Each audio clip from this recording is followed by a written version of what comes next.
Hey, I thought I'd put a little video together talking through some of the recent changes and explaining a couple of interesting quirks now, a couple of interesting bits of insight that you can get with the changes that have come through in the way that we present our data.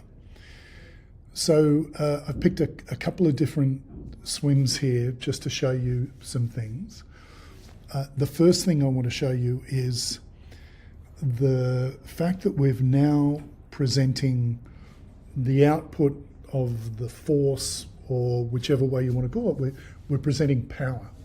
Previously we were presenting force, now we're presenting power. And just to explain, there are three levels that you can go through when you're presenting this information.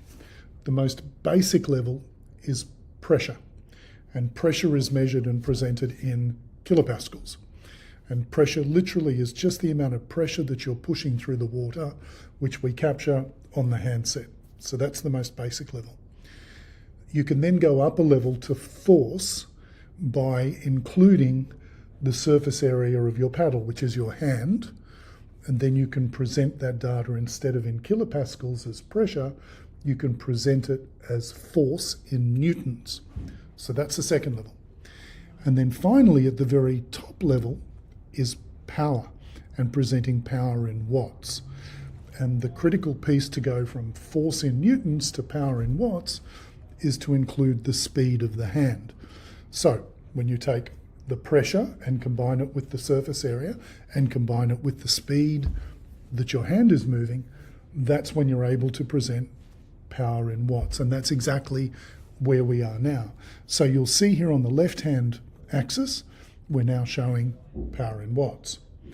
You'll also notice here that we've now got not just total power, but we're presenting the propulsive power component. So you can see at a glance on here, there's 2 laps, and you can see exactly how propulsive that right hand is here, where it's generating a total of 166 watts in total power, and of that 105 watts is propulsive power, compared to the left hand, which is generating a lot more power overall, but way less power propulsively. There's only 63 watts in propulsive power.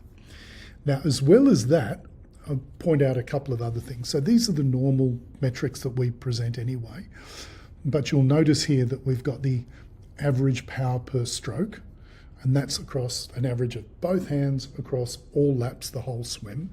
And so the average of this person's power is 165 watts across both hands. That's just a very high level power average metric for every single stroke on average.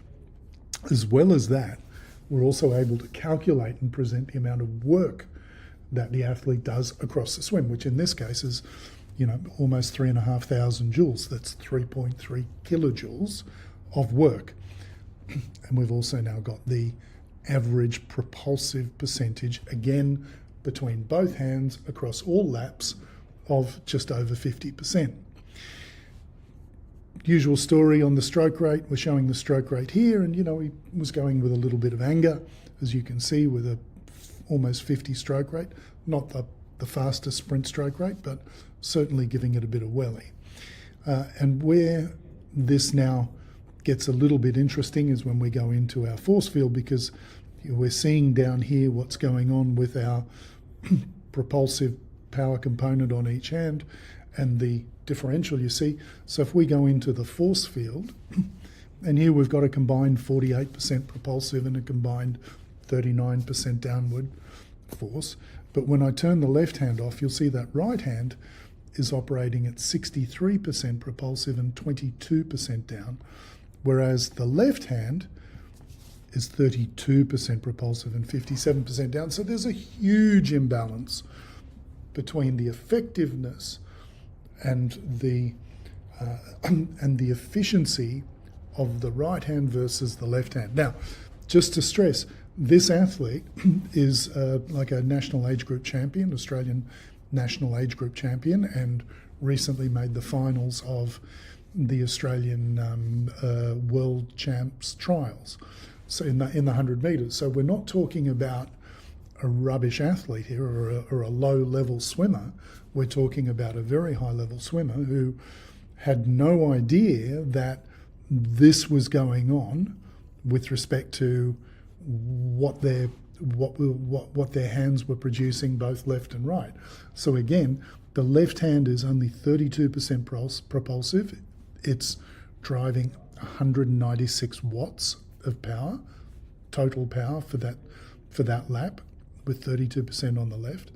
And then when we go to the right, he's driving less total power of 166 watts, but almost double the amount of propulsive percentage, which is a huge imbalance and something that neither the athlete nor the coach knew that he was doing until he was introduced to this technology and could see exactly what was happening. And I know for a fact that because we went deeper into this athlete's data and we could see a whole bunch of interesting stuff in here, particularly when we looked at his power versus time chart, and we're able to see, and I'm going to turn off the hand velocity for the moment, and we're able to see a series of double peaks going on with that right hand, right, traditional double peaks.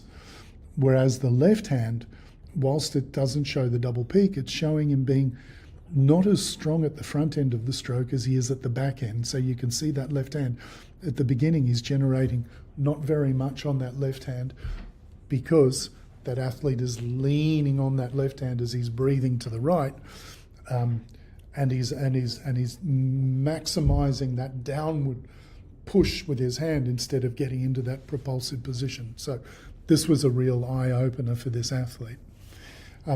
One of the other things that you might have noticed is we've now got the ability to track hand speed, which we can overlay on top of the power versus time chart, and I'll just blow this up a little bit, make it a little bit bigger. So what you're looking at here is the usual with the right and the left and the right and the left in the propulsive vector, but overlaid on top of that is we're looking at the hand speed, and you can see how much speed we're generating in the left hand in the orange and the right hand in purple. Now, one of the faults we have here, which we'll get repaired soon, we'll get it fixed, is if I want to turn off the left and just look at the right hand here, please turn off for me, it's still showing the left hand speed. So that's a little update that'll come through, because when we're looking at just the right, we just want to see the right hand propulsion and we just want to see the right hand speed. So bear with us on that, that'll be coming through.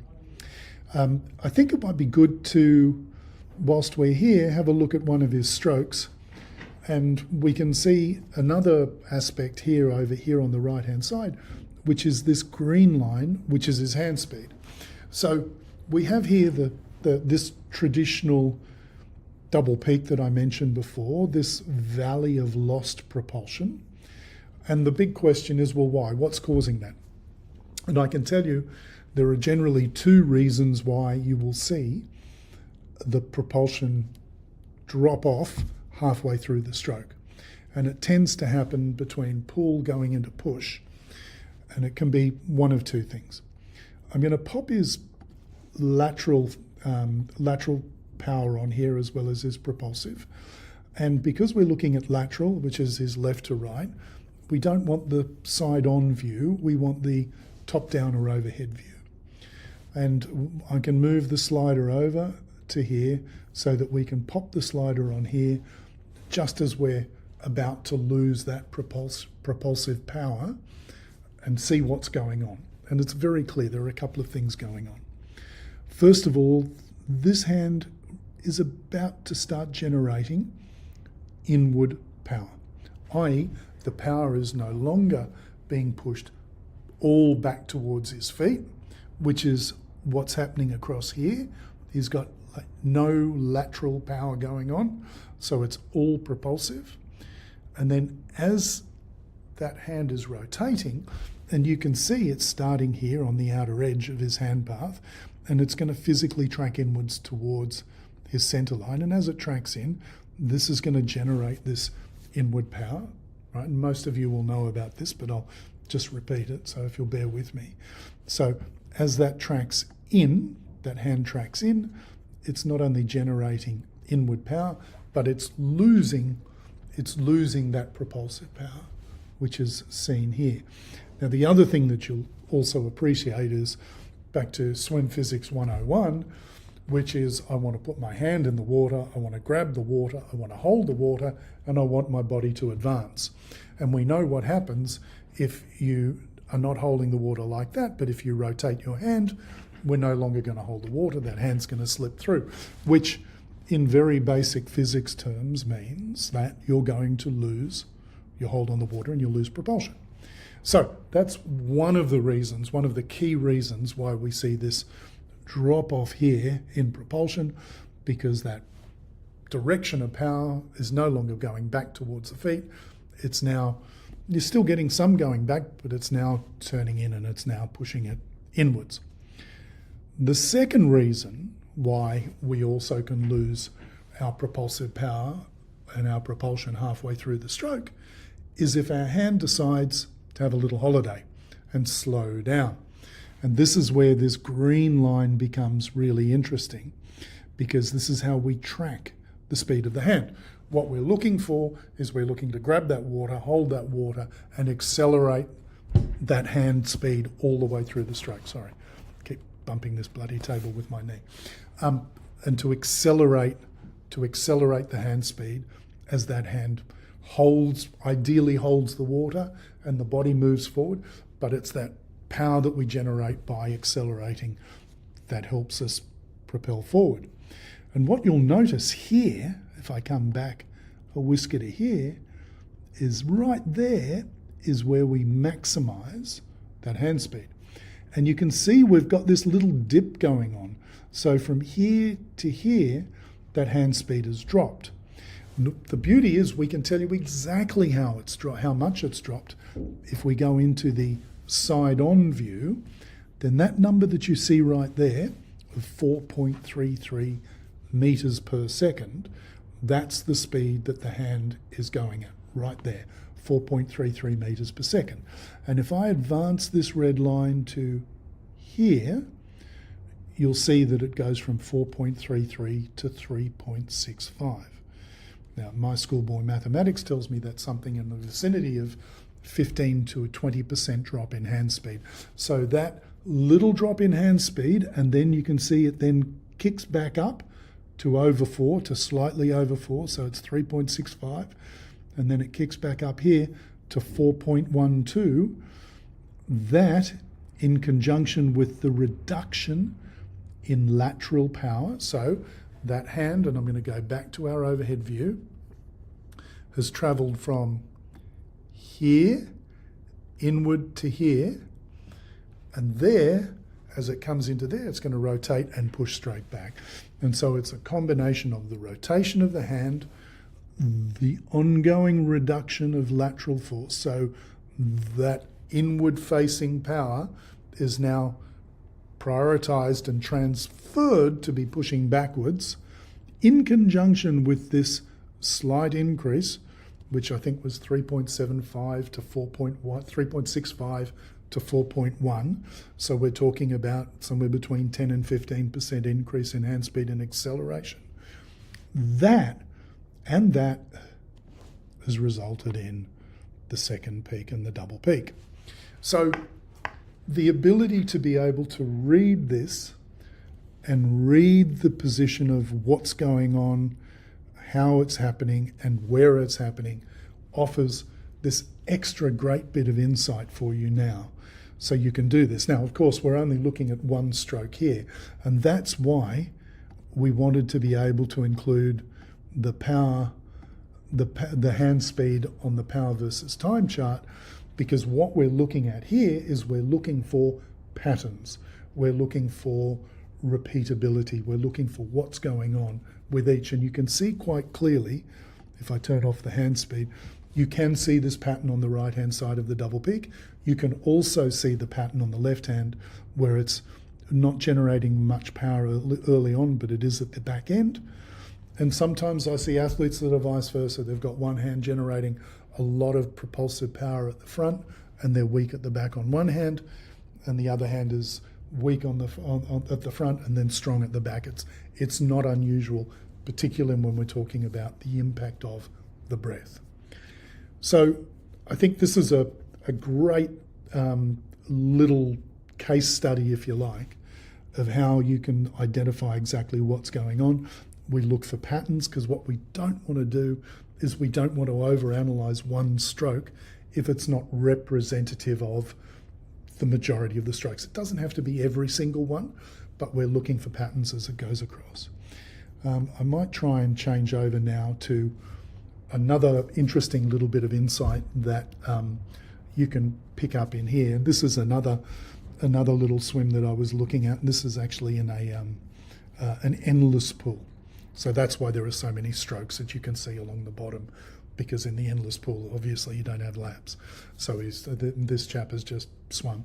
And I wanted to highlight something on here, which I've talked about in other videos, but I think it's worthwhile reminding you about the catch. Because our objective is at the end of the glide to grab that water and hold that water, and to catch that water as early and as quickly as we can. And it's interesting, the relationship between the catch, the propulsive power, and the hand speed. And so I'm showing you over here, because right here at that point, that's the definition of the catch. It's when we become propulsive. Right there, as you can see, it's about to take off. And what we're looking at over here is exactly where that catch is happening on this stroke. And you can see that this hand has already travelled from up here at the end of the glide all the way to here, which is a significant distance before it's been able to get the catch. Because ideally you want that catch to happen here or as soon as possible after here.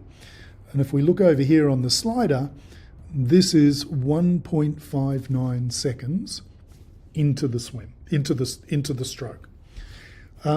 So I'll come back to that in a second, but I want to also talk about the importance of the hand speed. And the one thing that I do see is this catch can be anything. The hand speed can be anything from 1 meter a second. It tends to be around 1.2, but it can also take up to about 1.3 meters a second before it does start to grab that water. And you can see right here, it's at 1.18 meter a second. So that hand speed, and you can track it, this is where the hand has entered the water on this green line, right? So it's come in from the recovery, which is the fastest point of the hand traveling through the whole stroke.